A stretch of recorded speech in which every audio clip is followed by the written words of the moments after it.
kawan-kawan semua. Yuk kawan-kawan semua berdiri dulu untuk menyambut pimpinan kita hari ini. Mainkan musik.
Hanya satu kata, cabut omnibus law klaster ketenaga kerjaan. Hidup buruh, hidup buruh.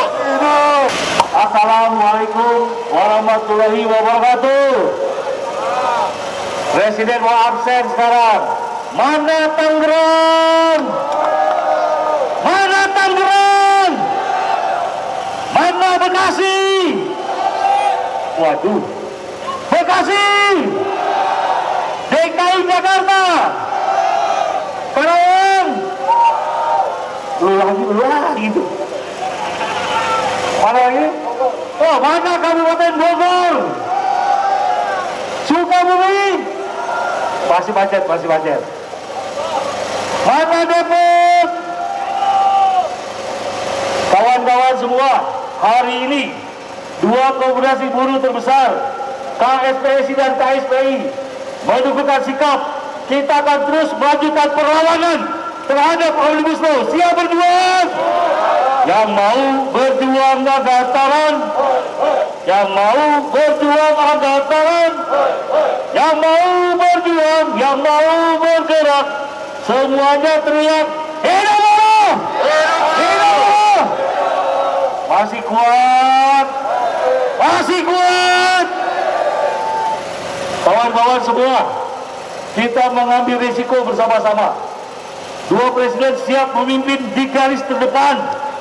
Tidak ada pemimpin buruh yang ada di garis belakang. Kalau ada pemimpin buruh yang pengecut dan takut untuk membela kepentingan buruh, berhenti jadi pemimpin buruh. Betul. Ini ketua-ketua PUK. Ini instruksi presiden. Kalau takut membela kepentingan buruh, berhenti jadi ketua PK. Betul nggak? Berhenti jadi ketua DPC, berhenti jadi ketua DPD. Siap semuanya? Teman-teman, hari ini kita akan mengatakan surat mandat buruh menggugat kepada Mahkamah Konstitusi. Tadi barusan di perjalanan, saya mendapat kabar pejabat Mahkamah Konstitusi siap menerima dua presiden buruh. Tepuk tangan buat Mahkamah Konstitusi. Kita harus yakin, kita harus yakini, dan kita akan kawal persidangan dari saat ke saat. Siap nggak? Yang mau hadir sidang angkat tangannya. Luar biasa. Tepuk tangan buat teman-teman buruh semua. Assalamualaikum warahmatullahi wabarakatuh. Salam sejahtera untuk kita semua. Puji syukur kehadirat Allah Tuhan yang Maha Kuasa. Kawan-kawan semua, saya ingin bertanya pada kawan-kawan buruh yang hadir dalam aksi pada hari ini. Siap untuk berjuang. Siap untuk berjuang. Tadi disampaikan oleh Bung Andi, KSPSI, AGN, KSPI, dan sebagian yang bergabung di aliansi Gekanas akan mengajukan judicial review, uji material, dan uji formil terhadap Undang-Undang Cipta Kerja. Tentu mengajukan judicial review maupun uji formil dan uji material bukan satu-satunya jalan yang akan dipilih oleh gerakan buruh. Hal lain yang akan dilakukan tetap melanjutkan aksi-aksi penolakan, tetap melanjutkan aksi-aksi perlawanan, tetap melanjutkan aksi-aksi yang menginginkan pembatalan terhadap Omnibus Law Undang-Undang Cipta Kerja. Hal lain yang akan kita lakukan selain aksi dan judicial review adalah melakukan legislative review. Tanggal 9 November kita akan melakukan aksi kembali di depan gedung DPR dan serempak di beberapa provinsi lainnya. Dan yang terakhir, yang keempat, langkah yang akan kita ambil adalah memastikan kalau pemerintah, kalau DPR punya anggaran untuk melakukan sosialisasi terhadap Undang-Undang Cipta Kerja, maka saya minta pada kawan-kawan sampaikan kepada anggota yang belum hadir hari ini, jutaan, 3 juta lebih anggota KSPSI Bung Andi, 2,2 juta anggota KSPI, dan beberapa serikat buruh lain yang jumlahnya jutaan. Gunakan kekuatan satu jarimu dan handphonemu. Sekali lagi saya katakan, gunakan satu jarimu dan handphonemu untuk kampanye sosial media, yaitu menjelaskan isi Omnibus Law Undang-Undang Cipta Kerja yang kita tolak.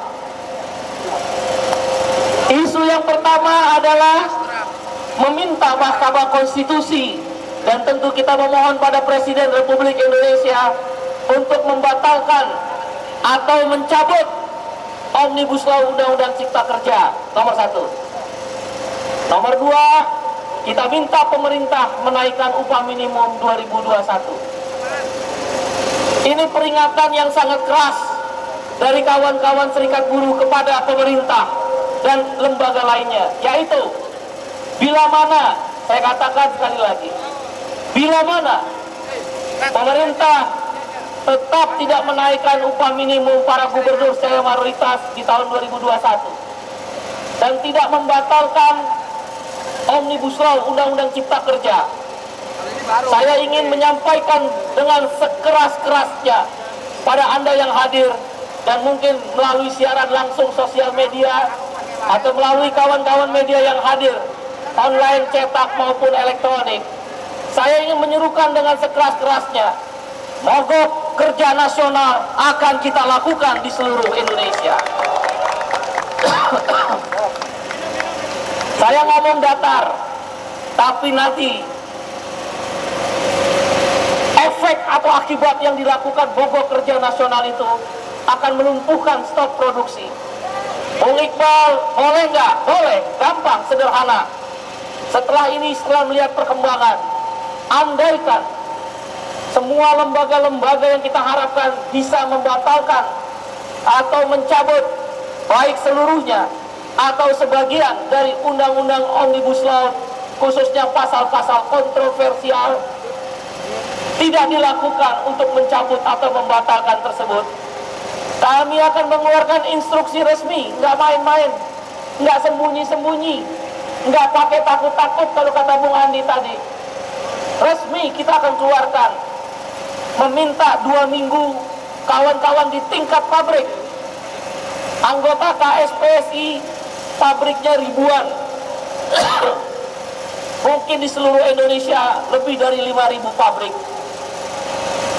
Anggota KSPI pun tercatat lebih dari 5.000 pabrik. Kita instruksikan 2 minggu nanti, tunggu tanggal mainnya, tunggu instruksinya. yaitu berunding di tingkat pabrik sesuai Undang-Undang Nomor 13 2003 dengan manajemen. Berundingnya gampang. Apa Bung Iqbal? Berunding upah. Berunding upah. Apa saya tanya? Berunding apa? Berunding upah. Dalam 2 minggu nanti di instruksi akan kita keluarkan. Apabila 3 kali perundingan tidak tercapai kata sepakat, maka itu adalah kita nyatakan deadlock. Itu Undang-Undang Nomor 13 tahun 2003.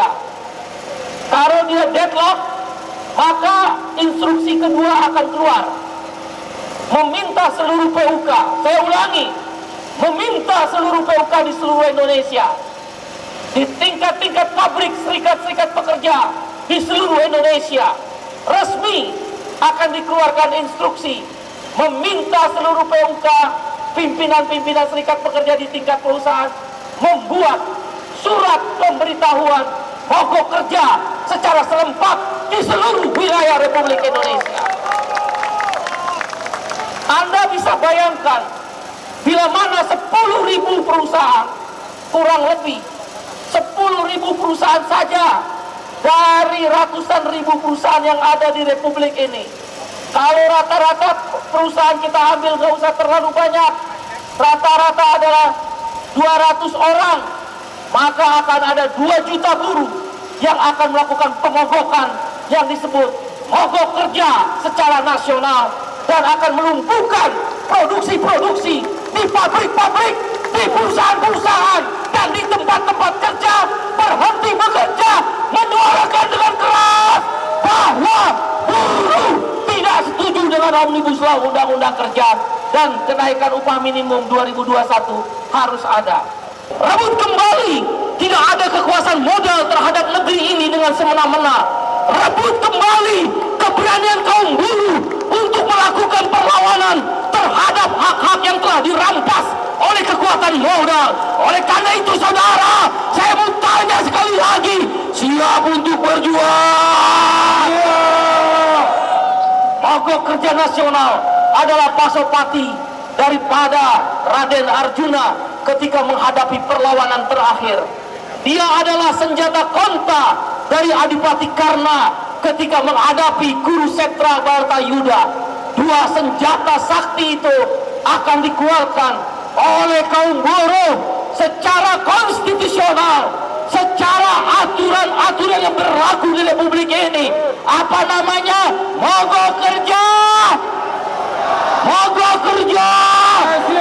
Mogok kerja! Itu jauh lebih ampuh daripada sekedar berkumpul di tempat-tempat titik-titik aksi-aksi demonstrasi. Mogok kerja dengan menghentikan proses produksi jauh lebih konstitusional, jauh lebih memberikan pesan yang kuat, jauh lebih menyuarakan suara kaum buruh dengan kuat. Tetapi kekuatan senjata pasopati dan konta itu akan kita keluarkan ketika berbagai cara secara konstitusional telah kita tempuh. Hari ini hanya salah satu jalan yang kita tempuh. Sebagaimana Bung Andi tadi sampaikan, kita akan melakukan judicial review ke Mahkamah Konstitusi. Ini adalah jalan yang paling memungkinkan secara hukum. Begitu pula kita mencoba legislative review di DPR. Begitu pula kita akan mencari melalui Bung Andi Gani bersama-sama dengan kita jalan-jalan negosiasi dan kompromi. Negeri ini milik semua anak negeri. Negeri ini bukan hanya milik kaum birokrat. Negeri ini bukan hanya milik kaum orang-orang kaya yang memiliki modal. Negeri ini pun bukan hanya milik segelintir sekelompok elit yang bisa menentukan arah masa depan masing-masing pribadi yang kita sebut rakyat, termasuk kaum buruh. Buruh dan rakyat punya hak yang sama. Buruh dan rakyat punya hak konstitusi yang sama. Mereka bayar pajak, para pengusaha dan pemilik modal. Kaum buruh pun membayar pajak. Nenek moyangmu, kakekmu, nenek-nenekmu, orang tuamu boleh jadi bersimbah darah melebihi nenek moyang mereka yang memiliki modal ketika merebut kemerdekaan negeri ini. Wahai kaum buruh, Wahai kaum buruh, wahai kaum buruh, persiapkan dirimu. Kita akan menggunakan senjata pamungkas itu. Di tengah penolakan Omnibus Law, lagi-lagi Menteri Tenaga Kerja memberikan instruksi melalui surat edaran untuk tidak menaikkan upah. Sungguh telah hilang hati nurani di dalam elit penguasa negeri. Para menteri melupakan sumpah jabatannya. Demi Allah, demi Tuhan, demi zat yang memiliki dunia ini, langit dan bumi, bahwa mereka para elit pejabat adalah ingin memberikan yang terbaik, memberikan kesejahteraan bagi rakyat, termasuk kaum buruh. Mengapa mencela-mencele membuat surat edaran tidak ada kenaikan upah minimum? Tiba-tiba satu orang gubernur di Jawa Tengah menaikkan upah minimum. Dengan enak dan gampangnya menteri mengatakan siapa saja boleh naik. Memangnya ini negeri milik nenek moyangnya? Memangnya negeri ini milik menteri? Memangnya negeri ini milik orang-orang yang punya uang? Memangnya negeri ini hanya milik mereka yang berkuasa? Saudara, saya mau bilang, negeri ini pun kamu punya hak. Orang-orang miskin di kolong-kolong jembatan sana, orang-orang yang tidak mampu di gerobak-gerobak yang didorong, ibu-ibu penjual gendong jamu, tukang beca, orang-orang yang terlantar pun memiliki hak yang sama di negeri ini. Oleh karena itu persiapkan dirimu. Kita akan gunakan senjata terkuat kaum buruh, tapi harus konstitusional. Kami akan pakai bukan lagi Undang-Undang Nomor 998, tapi kita akan gunakan Undang-Undang Nomor 20, Undang-Undang Nomor 21 Tahun 2000 tentang Serikat Pekerja Serikat Buruh. Pasal 4, salah satu, ini saya umumkan terbuka karena ini konstitusional. Serikat Buruh mempunyai salah satu fungsinya. Saya ulangi, Serikat Buruh mempunyai salah satu fungsinya adalah merencanakan dan melaksanakan pemogokan. Itu Serikat Buruh. Konstitusi telah memberi jalan kepada kita. Undang-undang telah memberi ruang kepada kita kaum buruh bersama elemen masyarakat lain, wabil khusus kaum buruh. Pemogokan harus diumumkan secara terbuka, nggak boleh sembunyi-sembunyi. Karena ini konstitusi, pemogokan harus diumumkan secara terbuka. Seperti yang kita lakukan tanggal 6 sampai 8 Oktober. Undang-Undang Nomor 13 Tahun 2003, pasal 150 dan seterusnya tentang mogok kerja ada dan boleh. Pasal pati dan kontanya kaum buruh adalah mogok kerja. Di samping aksi-aksi unjuk rasa, tingkat tertinggi adalah mogok kerja, itu kekuatan buruh. Kalau kekuatan pengusaha adalah lockout, menutup perusahaan. Dua-duanya boleh. Dua-duanya boleh. Luar biasa, kita akan gunakan kekuatan itu, saudara. Tapi kita akan tempuh dulu berunding 2 minggu 3 kali. 3 kali kita keluarin lagi instruksi pemberitahuan mogok kerja. Tunggu 7 hari. 7 hari semenjak kita membuat surat pemberitahuan akibat gagalnya perundingan kenaikan upah. Kan mau kenaikan upah, mau naik upah nggak? Begitu surat pemberitahuan aksi mogok kerja kita tujukan pada dinas-dinas tenaga kerja setempat, tunggu 7 hari akan keluar lagi surat instruksi resmi yang ketiga, yaitu persiapkan dirimu. Penentuan tanggal mogok kerja serempak di 10.000 perusahaan di seluruh negeri ini, di provinsi, kabupaten, kota, kecamatan, di pabrik-pabrik terpelosok sekalipun, maka akan kita lakukan stop produksi mogok kerja. Apakah saudara siap mogok kerja?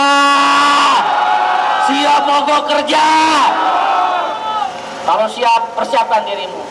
Itu saya cerita atau kita rencanakan titik-titik terakhir. Pasopati tidak dikeluarkan dalam perang Baratayuda ketika Konta Adikarna dikeluarkan dalam perang Bratayuda. Konta bisa kalah karena ada Pasopati.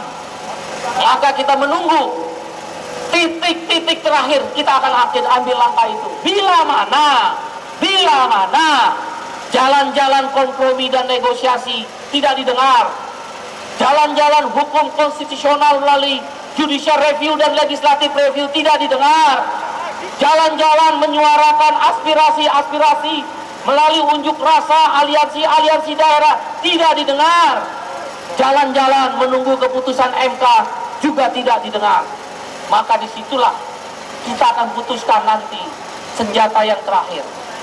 Oleh karena itu kawan-kawan,